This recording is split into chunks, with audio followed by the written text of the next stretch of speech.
নমস্কার বন্ধুরা, জয়াস কিচেনে আমার পুরনো বন্ধুদের জানাই অনেক অনেক ভালোবাসা আর নতুন বন্ধুদের জানাই স্বাগত।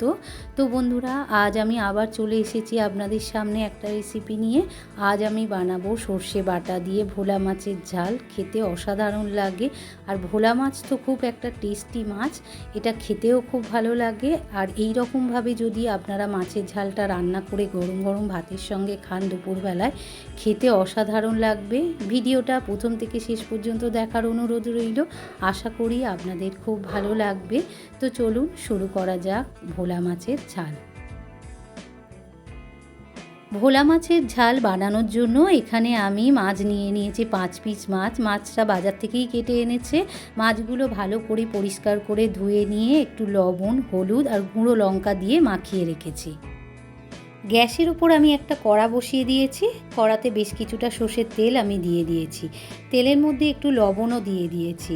তো বন্ধুরা, তেলটা ভালো করে গরম হয়ে এসেছে। এবারে আমি মাছগুলো ভেজে নেব। মাছগুলো আমি একসঙ্গে ভাজবো না, অল্প অল্প করে মাছগুলো উল্টে পাল্টে লাল লাল করে ভেজে নেব।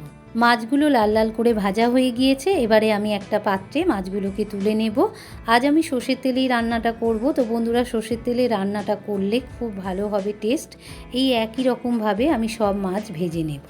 সব মাছ আমি ভেজে তুলে নিয়েছি। এবার ওই মাছ ভাজার তেলেই আমি দিয়ে দিলাম একটা ছোট সাইজের টমেটো কুচিয়ে নিয়েছিলাম। সেই টমেটো কুচিটা দিয়ে ভালো করে তেলের সঙ্গে ভাজাভাজি করে নেব। টমেটোটা যাতে গলে যায় তার জন্য অল্প একটু লবণ দিয়ে দিলাম।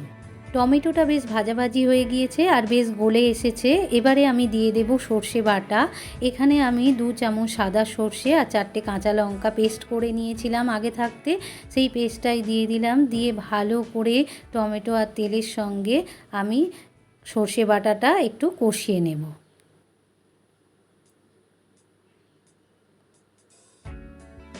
এবারে দিয়ে দিলাম অল্প একটু গুঁড়ো হলুদ, খুব সামান্য একটু গুঁড়ো হলুদ দিয়ে দিয়েছি। আর দিয়ে দিলাম ছোটো চামচের হাফ চামচ গুঁড়ো লঙ্কা, আর দিয়ে দিলাম স্বাদ মতো লবণ।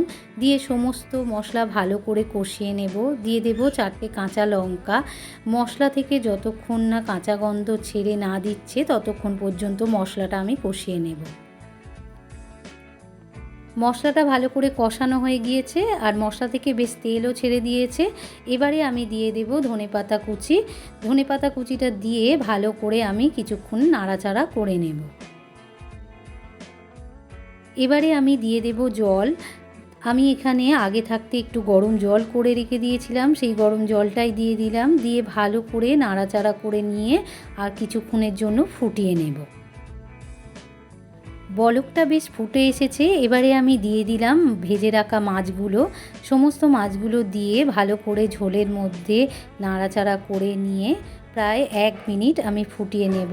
তো বন্ধুরা, এই রকমভাবে আপনারা বাড়িতে একবার বানিয়ে খাবেন, খুব ভালো লাগবে। তো বন্ধুরা, মাছের ঝালটা আমি 1 মিনিট ফুটিয়ে নিয়েছি। এবারে দিয়ে দেব 1 চামচ সর্ষের তেল, আর দিয়ে দেব অল্প আর একটু ধনেপাতা কুচি। ওপরে একটু ধনেপাতা কুচি দিয়ে দিলে খেতে অসাধারণ লাগে। এবারে একটু নাড়াচাড়া করে কয়েক সেকেন্ড ফুটিয়ে নিলেই আমার রেডি হয়ে যাবে মাছের ঝাল। তো বন্ধুরা, আমার এই ভোলা মাছের ঝালের রেসিপিটা আপনাদের কেমন লাগলো?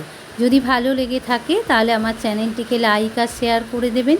আর বাড়িতে একবার হলেও এইরকমভাবে তৈরি করে খাবেন, দেখবেন অসাধারণ লাগবে। আর কমেন্টে কেমন হয়েছে জানাতে ভুলবেন না যেন। আপনারা সবাই ভালো থাকুন, সুস্থ থাকুন। আবার দেখা হবে অন্য কোনো রেসিপি নিয়ে। ধন্যবাদ।